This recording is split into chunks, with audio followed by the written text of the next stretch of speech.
Voici une sélection de 10 projets financés, mais que le Premier ministre Matata Ponyo n'a pas réalisé. 1. Le parc agro-industriel de Bukangalonzo, financé à hauteur de 285 millions de dollars américains. 2. Le projet de la construction de 1000 écoles dans tous les territoires de la RDC, financé à hauteur de 150 millions de dollars américains. 3. Le projet d'achat des locomotives, financé à hauteur de 545 millions de dollars américains. 4. Le projet de l'installation de la fibre optique sur le territoire congolais, financé à hauteur de 480 millions de dollars américains. 5. Réhabilitation des 2 aéroports, aéroport de Njili à Kinshasa et de la Luano à Lubumbashi, financé à hauteur de 555 millions empruntés à Exim Bank au nom du Trésor congolais. 6.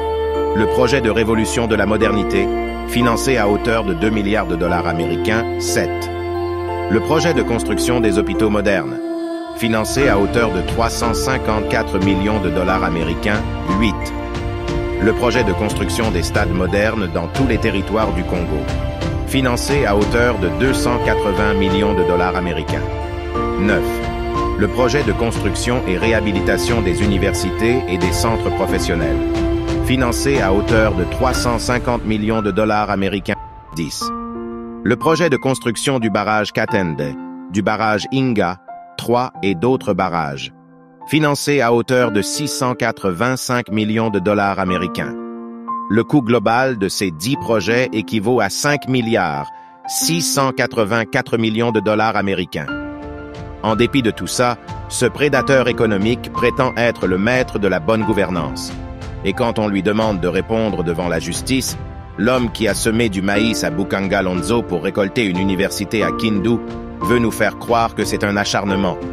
Non, monsieur Matata, les Congolais ne sont plus... L'idée pour que vous soyez informés, je viens d'être saisi par le procureur général près la Cour de cassation. Vous faites du bruit, peut-être ça vous concerne. Au lieu d'écouter attentivement, on n'a pas encore cité le nom de la personne. Chacun de vous peut être concerné. Moi, je connais déjà les noms, mais vous ne connaissez pas. Alors, je viens d'être saisi par le procureur général près la Cour de cassation au fin d'obtenir l'autorisation d'instruction contre les sieurs Constant Mutamba Tungunga, actuellement ministre d'État, ministre de la Justice et garde des Sceaux. Et donc, honorables députés, chers collègues, honorables députés et chers collègues, le 17 mai 2025, une date qui entre déjà dans l'histoire politique du Congo. Le Sénat congolais a frappé fort, très fort. Une décision sans précédent. Joseph Kabila, ancien président de la République démocratique du Congo, est désormais formellement condamné par la Haute Chambre pour trahison, enrichissement illicite et atteinte grave à la souveraineté nationale. Ce n'est plus un secret. Des mois d'enquête, des témoignages accablants, des documents confidentiels et un réseau financier opaque révélé au grand jour. Le dossier Joseph Kabila est explosif. Le Sénat parle d'un système bien rodé, orchestré depuis des années, mêlant détournement de fonds publics, deals avec des groupes rebelles et accords secrets avec des puissances étrangères. Mais ce qui fait encore plus trembler Kinshasa, c'est la division que cette affaire crée au sein même de l'élite politique. Le clan Kabila se fissure. Des anciens proches prennent leur distance, d'autres négocient leur immunité. Le Parti du peuple pour la reconstruction et la démocratie est au bord de l'implosion. Moïse Katumbi, lui aussi, est de plus en plus isolé, pris dans des accusations de collaboration indirecte avec les réseaux de l'ancien régime. Et pendant que la crise secoue le pays, un message de fermeté est lancé à la nation. Un accord historique vient d'être signé entre la République démocratique du Congo et la Conférence épiscopale nationale du Congo, la CENCO. Objectif : restaurer la confiance nationale, soutenir le processus de justice transitionnelle et renforcer l'unité du pays. L'Église catholique, longtemps critique mais influente, s'engage à accompagner les réformes et à mobiliser la population pour tourner la page de l'impunité.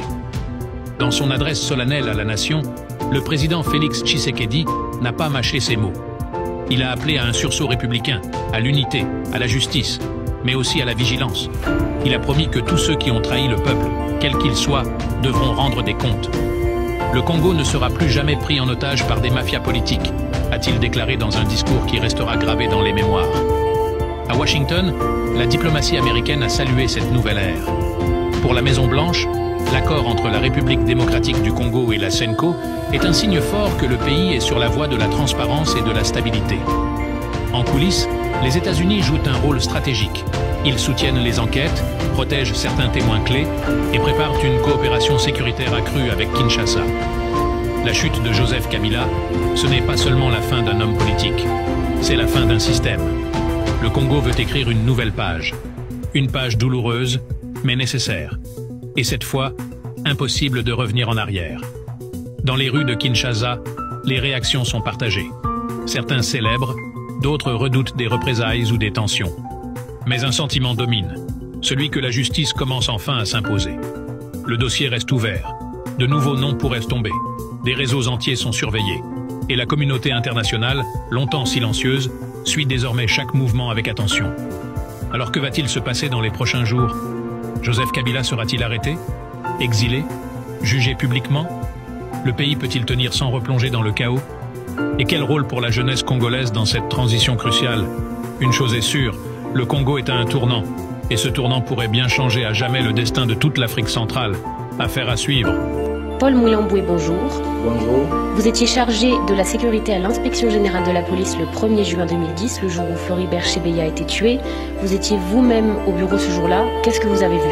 C'est à partir de 17h, il y a mon ami le major Christian Goï, qui est le commandant bataillon Simba, qui m'a appelé. Il m'a dit que je suis accompagné par un visiteur de marque qui va rencontrer le général Numbi. Et je lui ai dit non, le général Numbi est absent. Il m'a dit non, dans quelques minutes, le général va arriver à l'inspection générale. Il est entré avec un monsieur que je ne connais pas. Et lorsqu'il est sorti, c'est lui-même la personne qui s'est présentée devant moi. Il m'a dit, moi je m'appelle Floribert Chebeya, le secrétaire exécutif de la voie des envois. Combien de temps est-il resté dans votre bureau? À partir de 19h et quelques minutes, c'est le major Christian qui est venu récupérer Chebeya dans mon bureau. La première chose, il s'est excusé devant Chebeya, lui disant non, le chef s'excuse, il ne doit plus vous recevoir ici au bureau, il préfère vous recevoir à sa résidence privée. Maintenant, en sortant, à partir de la réception, Chebeya a été déjà cagoulé. C'est à partir de la réception. Et comment le savez-vous? Tout justement, mon bureau, il y a une caméra de surveillance et cette caméra capte à partir de mon bureau à 50 à 100 mètres. Alors, lorsqu'on a fait le mouvement de prendre Chebeya brusquement, la caméra a sonné. Et c'est ce qui m'a suscité. En regardant cette caméra, je vois le major Christian et quelques éléments de la police cagoulé Chebeya par les sachets, à ceux qui connaissent Kinshasa, des sachets vivants, et on l'a commencé à scotcher. Et c'est ce qui m'a suscité de descendre, de quitter mon bureau et descendre, de savoir qu'est-ce qui se passe. C'est à ce moment-là que vous les avez rejoints à la réception? Je n'avais pas trouvé Chebeya à la réception. On l'a amené directement au hangar. J'ai appelé major Christian. Je lui ai posé la question de savoir. Il m'a dit, monsieur, fermez ta bouche. C'est un ordre qui vient de la hiérarchie. Je lui ai encore posé la deuxième question. Qui vous a donné cet ordre? Il m'a dit, non, c'est le président de la République pour la première fois. Je lui ai posé la question. Tu as reçu l'ordre du président de la République par téléphone ou par quoi? Précisément. Il m'a dit, non, j'ai reçu l'ordre du président de la République par canal du général Enumbi. C'est le général Enumbi qui a imprimé l'ordre au major Christian. Et lorsqu'il a imprimé cet ordre, il a dit au major Christian que cet ordre vient du président de la République. Ça, c'est le major Christian qui me rapporte. D'abord, l'ordre est venu. Toute personne qui accompagnerait Chebeya, que ce soit son fils, que ce soit son collègue, que ce soit son époux, doivent subir le même sort que Chebeya. Et il m'a dit, voyez dans la voiture, son chauffeur, on l'a déjà exécuté.